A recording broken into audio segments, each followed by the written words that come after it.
Hello everyone. අද දවසේ පාඩමෙන් මම වාට කියලා දෙන්නේ මෙන්න මේ වගේ දේවල්. ඔහු හොරෙන් ඇයව මුණ ගැහෙනවා. එයා හොරෙන් දුම්බොන්න පුරුදු වෙලා ඉන්නවා. මෙන්න මේ වාගේ ඔයා හොරෙන් කරන දේවල් කොහොමද ඉංග්‍රීසියෙන් කියන්නේ කියලායි මේ පාඩමෙන් වාට කියලා දෙන්නේ. ඒ නිසා සුපුරුදු විදිහටම වීඩියෝව ස්කිප් කරන්නේ නැතුව පාඩම මුල ඉඳන් අවසානයේ දක්වා නරඹන ඔයාට මීට අමතරව බොහෝ දේ ඉගෙන ගන්න හැකියාව තියෙනවා.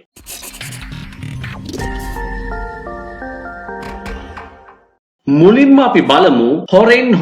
එහෙම නැත්නම් හොරෙන් කියන අදහස ගැනීම සඳහා අපි භාවිතා කරන ෆ්‍රේස් එක මොකක්ද කියලා. On the slide. මේ සඳහා අපට secretly කියන වචනයත් පාවිච්චි කරන්න පුළුවන්. ඒ වගේම stealthily, furtively, clandestinely, secretly, stealthily, furtively, clandestinely. මෙන්න මේ කියන adverbs ටිකත් on the slide adverb එක වෙනුවට අපිට පාවිච්චි කරන්න පුළුවන්. මේ වාක්‍ය තේරුම් ගන්න නම් used to කියන වාක්‍ය රටාව කොහොමද පාවිච්චි කරන්නේ කියලා ඔයා දැනගෙන ඉන්න ඕනේ. මේ පාඩම සම්බන්ධව මගේ channel එකේ වෙනමම වීඩියෝ එකක් තියෙනවා. ඉතින් ඒ වීඩියෝවත් නරඹන්න කියන ආරාධනයත් එක්ක අපි පාඩමේ ඉදිරියට යනවා. He has got used to smoking on the slide. He has got used to. ඔහු පුරුදු වෙලා ඉන්නවා ධූමපානය කිරීමට on the slide. හොර රහසේ. මෙතනදී ඔයා used to පාවිච්චි කරන්නේ auxiliary verb එකක්. එහෙම නැත්නම් උපකාරක ක්‍රියාවක් ලෙස නෙවෙයි. මෙතනදී මේක යෙදෙන්නේ adjective එකක් ලෙස. නාම විශේෂණ පදයක් ලෙස. ඉතින් ඒත් එක්ක to කියන preposition එක යෙදෙනවා. නමුත් ඊළඟට එන්න ඕනේ noun එහෙම නැත්නම් pronoun එකක්. එහෙම නැත්නම් verb එකක් එනවා නම් ඒක verbal noun එකක් වෙන්නට ඕනේ. අපි ඒක තමයි gerund එක කියලා කියන්නේ. He has got used to smoking on the slide. ඔහු හොර රහසේ දුම්බොන්න පුරුදු වෙලා ඉන්නවා. He meets her on the slide. He meets her on the slide. That means he meets her secretly. ඔහු ඇයව මුණ ගැහෙනවා හොර රහසේ. They meet in the town on the slide. They meet in the town on the slide. That means they meet in the town secretly. ඔවුන් මුණ ගැහෙනවා නගරයේදී හොර රහසේ. They speak on the phone on the slide. They speak on the phone on the slide. ඒගොල්ලෝ දුරකථනයෙන් කතා කරනවා හොර රහසේ. Some officers take bribes. අල්ලස් ගන්නවා take bribes on the slide. හොර රහසේ. Some officers take bribes on the slide. She ran away. ඇය පැනලා ගියා. Run away, ran away. ඇය පැනලා ගියා. මෙන්න තවත් වචනයක් ඒකට තියෙනවා eloped. Elope කියලා කියන්නේ පැනලා යනවා. එහෙමනම් past tense එක අපි පාවිච්චි කරනවා eloped කියලා. She ran away with her paramour. කවුද paramour කියන්නේ? Male or female illicit lover, illegal lover. paramour කියන්නේ සොර සැමියා හෝ සොර අඹුව.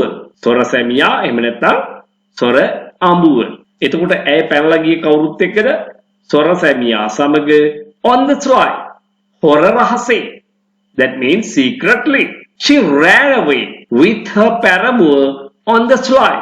He had been selling arak. ඔහු විකුණමින් හිටියා අරක්කු on the slide. හොර රහසේ. For years. අවුරුදු ගාණක් තිස්සේ. ඔහු අවුරුදු ගාණක් තිස්සේ හොර රහසේ අරක්කු විකුණමින් හිටියා. Before he was caught. මෙතන passive voice sentence එකක් තියෙන්නේ. ඔහුව අහු වුණා he was caught. Before he was caught. ඔහුව අහු වෙන්න කලින්. He had been selling arak on the slide for years before he was caught. He drinks on the slide.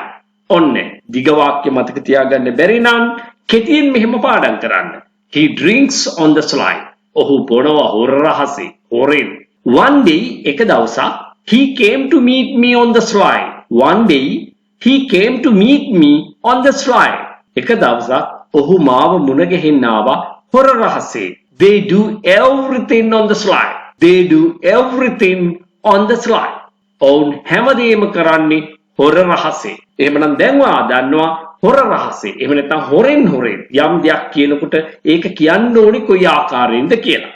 මතක තියාගන්න on the fly විතරක් නෙවෙයි ඒ සඳහා secretly, stealthily, furtively, clandestinely වැනි adverbs එහෙම නැත්නම් ක්‍රියා විශේෂණ පදත් පාවිච්චි කරන්න පුළුවන් කියලා. මේ පාඩමින් ඔයාට ප්‍රයෝජනයක් ලැබුණා කියලා හිතනවා නම් like කරන්න, කමෙන්ට් කරන්න, ඒ වගේම ෂෙයා කරන්න අමතක කරන්න එපා. ඔයා කොච්චර ඉගෙන ගත්තත් තාමත් ඉංග්‍රීසි කතා කරන්න බෑ නේද? ඉංග්‍රීසි තාමත් කතා කරන්න බැරි වෙන්නේ හේතුව ඒ සඳහා පුහුණුවක් අත්‍යවශ්‍ය වෙන නිසා.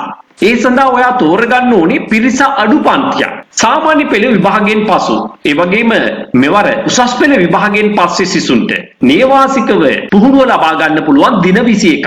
මේකේ විශේෂතා ගොඩක් තියෙනවා. ආහාර පාන, නවාතැන් පහසුකම් සමග සම්පූර්ණ ගාස්තුව ඔයා ගෙවන්න ඕනේ රුපියල් 85000ක් පමණයි.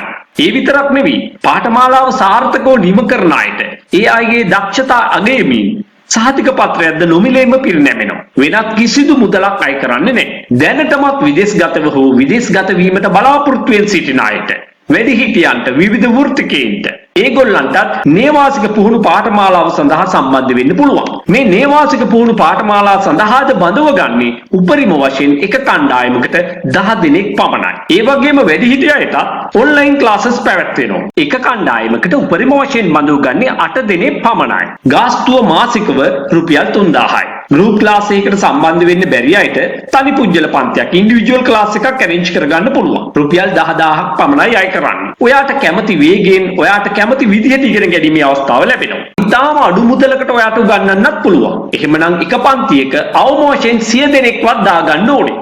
එතකොට සිද්ධ වෙන්නේ ඔයාට හුදෙක් දේශනයකට සවන් දෙන්න විතරයි. ඔයාට මාත් එක්ක කතා කරන්න, ඉංග්‍රීසි කතාව පුහුණු වෙන්න කිසිම අවස්ථාවක් ලැබෙන්නේ නැහැ. එහෙමනම් ඒ තුලින් ඔයාගේ ඉංග්‍රීසි කතා කිරීමේ හැකියාව දියුණු කරගන්න කිසිසේත් හැකි වෙන්නේ නැහැ. අන්න ඒ නිසා තමයි මේ සියලුම පන්ති සඳහා කුඩා කණ්ඩායමක් පමණක් බඳව ගන්න. පුහුණුව වැඩි වෙන තරමට කතා කිරීමේ හැකියාව අනිවාර්යයෙන්ම ඇති වෙනවා. මම මුලින්ම කිව්වනේ ඔයාට තාමත් ඉංග්‍රීසි කතා කරන්න බැරි වෙන්න හේතුවක් තියෙනවා. ඒ නිසා ඔයා ඉගෙන ගන්න ක්‍රමය වෙනස් කරන්න.